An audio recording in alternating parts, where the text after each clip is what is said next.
Bienvenue à tous dans cette nouvelle vidéo YouTube. Aujourd'hui, dans cette vidéo, on va voir 6 mots, enfin plutôt 12 mots que vous confondez peut-être en anglais. Ce sont des mots qui se ressemblent et du coup, à chaque fois, on ne sait pas lequel utiliser. Donc, si toi aussi, tu te demandes c'est quoi ces mots et est-ce que toi aussi tu les confonds, pour ça, il faut que tu restes jusqu'à la fin de la vidéo. Donc, assis-toi correctement, prends bien un cahier et un stylo et c'est parti.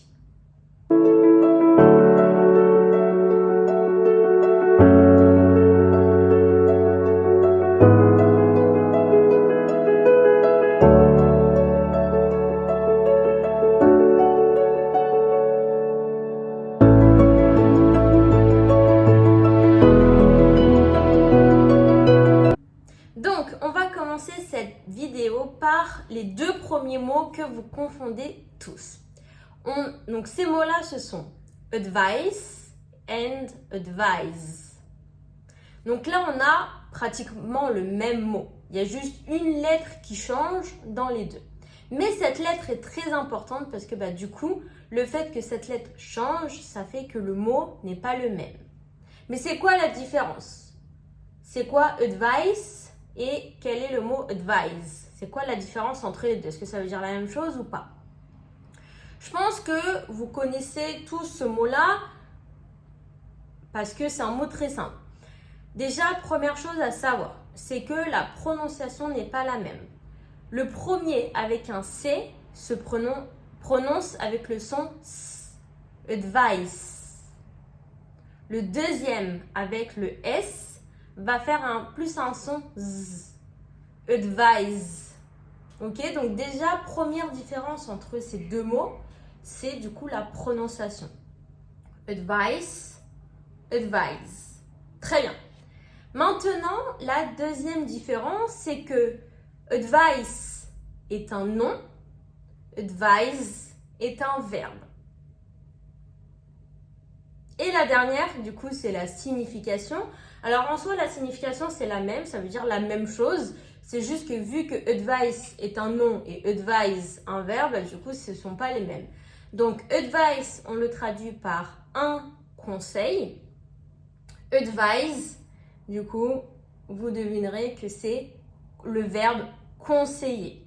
Donc, c'est le même mot. Ça a la même signification dans le sens où ça veut dire la même chose. C'est juste qu'on a d'un côté un nom et de l'autre un verbe. Donc, pourquoi c'est important? Parce que finalement, vous n'allez pas les utiliser dans les mêmes phrases. Si vous voulez utiliser le nom, le conseil, vous allez écrire avec un C. Si vous voulez utiliser le verbe conseiller, vous allez l'écrire avec un S.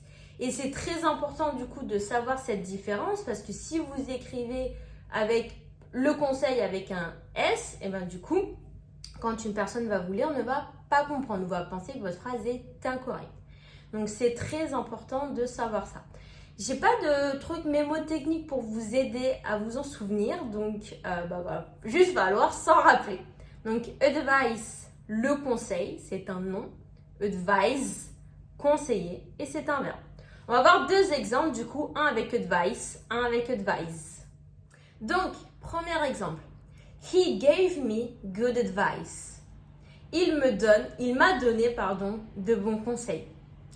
Une autre petite chose que j'ai omis de vous dire par rapport au mot advice, c'est un mot qui ne prend jamais de S. Donc là, ma phrase He gave me good advice, c'est une phrase qui est au pluriel. Il m'a donné de bons conseils. Mais advice est un mot qui reste identique, que ce soit au singulier ou au pluriel. Donc, si je voulais mettre cette phrase au singulier, j'aurais dit He gave me a good advice. Il m'a donné un bon conseil. Là, avec l'article a, on sait que la phrase est au singulier parce que a, on l'utilise uniquement dans les phrases au singulier. Pour, du coup, les phrases au pluriel, on ne met pas d'article. He gave me good advice. Super. Maintenant, une deuxième phrase avec advise. I advise you to study harder. Je te conseille d'étudier plus dur. I advise you, je te conseille.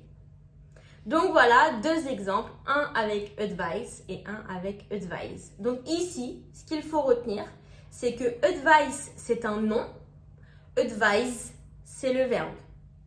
Un conseil, conseiller, et pour finir, advice ne prend jamais de S. On continue maintenant avec les deux autres mots. Du coup, donc là, on a complement et compliment. Donc là, pareil, on n'a qu'une seule lettre qui diffère entre les deux. Mais du coup, les deux mots n'ont pas la même signification. Mais pour celui-là, vraiment rien de bien compliqué parce que finalement, c'est la même chose qu'en français.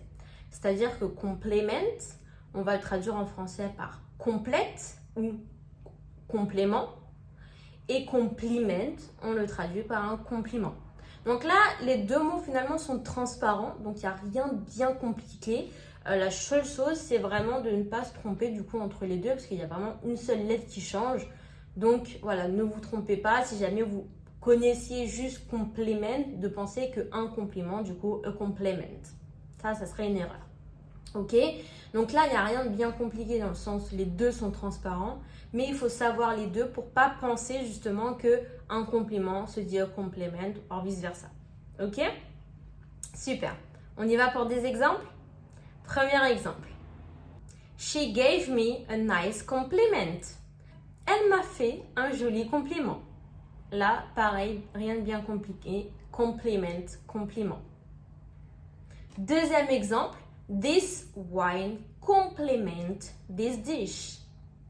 Ce vin complète le repas. Donc là, j'ai traduit complement par complète.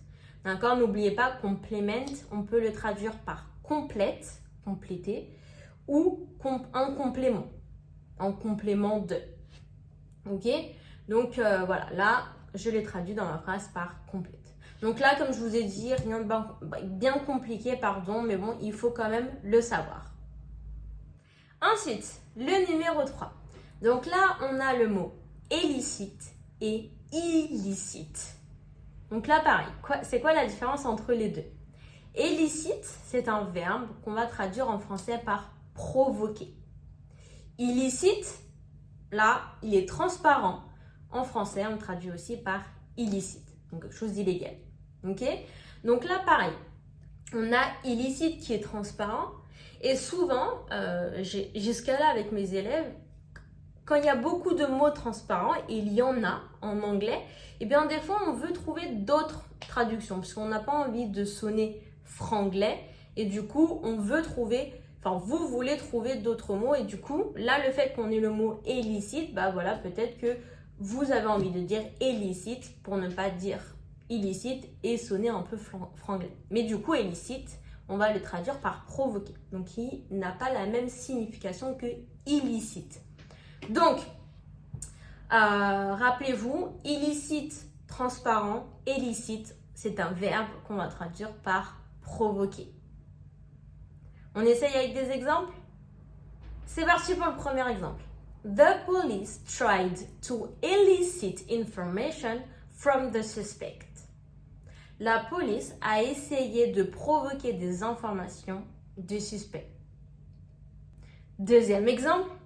He was arrested for processing illicit drugs. Il a été arrêté pour possession de drogue illicite. Donc là, j'ai bien traduit illicite par provoquer et illicite par illicite. Donc là, c'est bien parce qu'il y en a un qui est transparent, donc un petit peu plus simple pour vous de retenir. On continue maintenant avec le numéro 4. Donc, on a le mot sight et le mot sight. Donc là, on a deux mots qui n'ont pas du tout la même orthographe, mais qui ont la même prononciation. Donc, maintenant, c'est quoi la signification des deux? Le premier sight, c'est la vue. The sight, la vue. Donc, c'est un nom et c'est la vue. Très bien.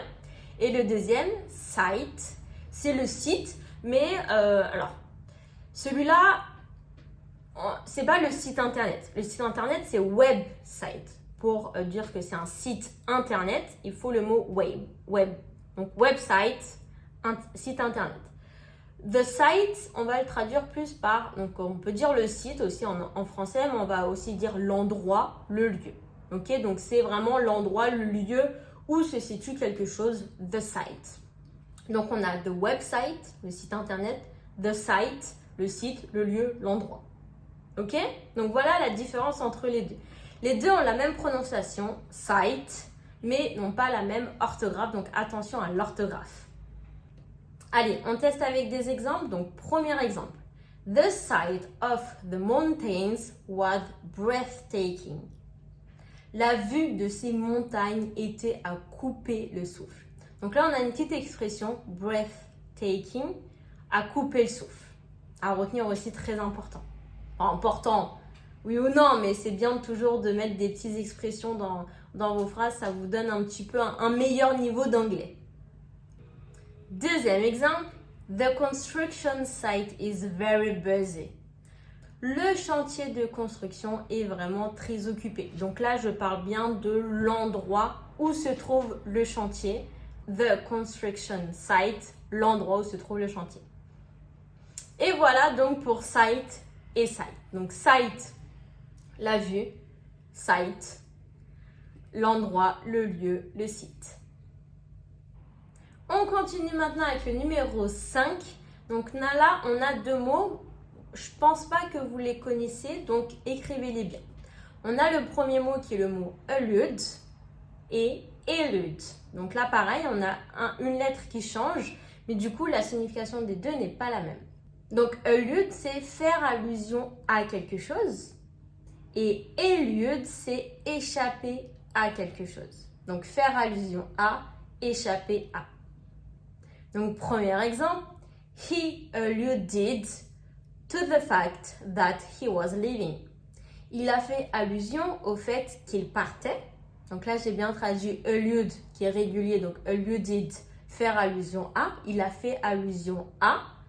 He alluded to. Deuxième exemple, the criminal eluded the police for weeks. Le criminel a échappé à la police pendant des semaines. Donc là, j'ai bien traduit elude par échapper.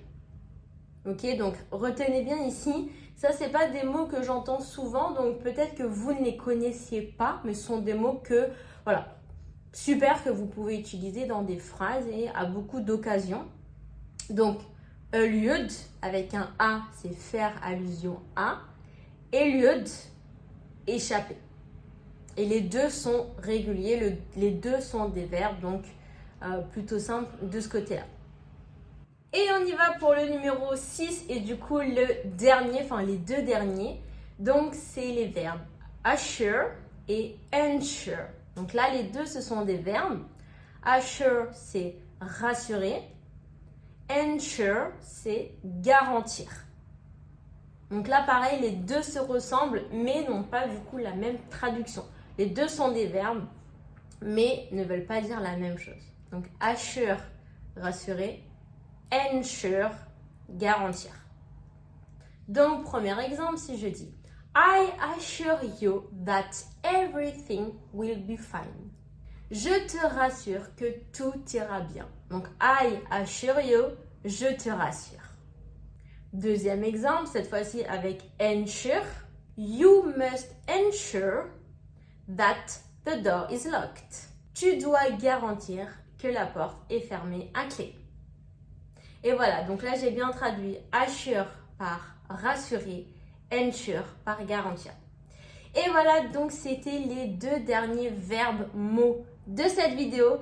Donc, si toi aussi, il y a des mots nouveaux pour toi, des mots que tu ne connaissais pas ou alors des mots que tu confondais, n'hésite pas à t'entraîner, à m'écrire des phrases en commentaire pour t'entraîner à les utiliser. Comme ça, je pourrais te corriger.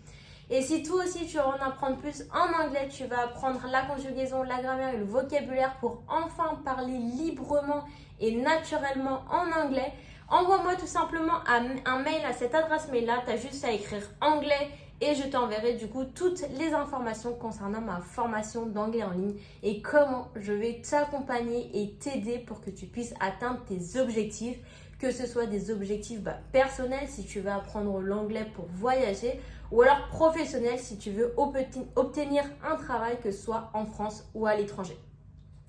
Et voilà, donc si la vidéo YouTube t'a plu, n'hésite pas à mettre un petit pouce bleu, ça me ferait énormément plaisir.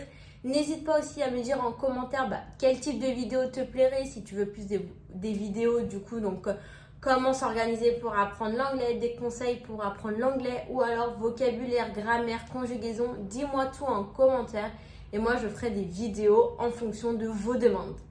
Et voilà, donc si la vidéo t'a plu, n'hésite pas à laisser un petit pouce bleu, à t'abonner si ce n'est pas déjà fait. Et en attendant, on se dit à la prochaine pour la prochaine vidéo. Goodbye, see you next week.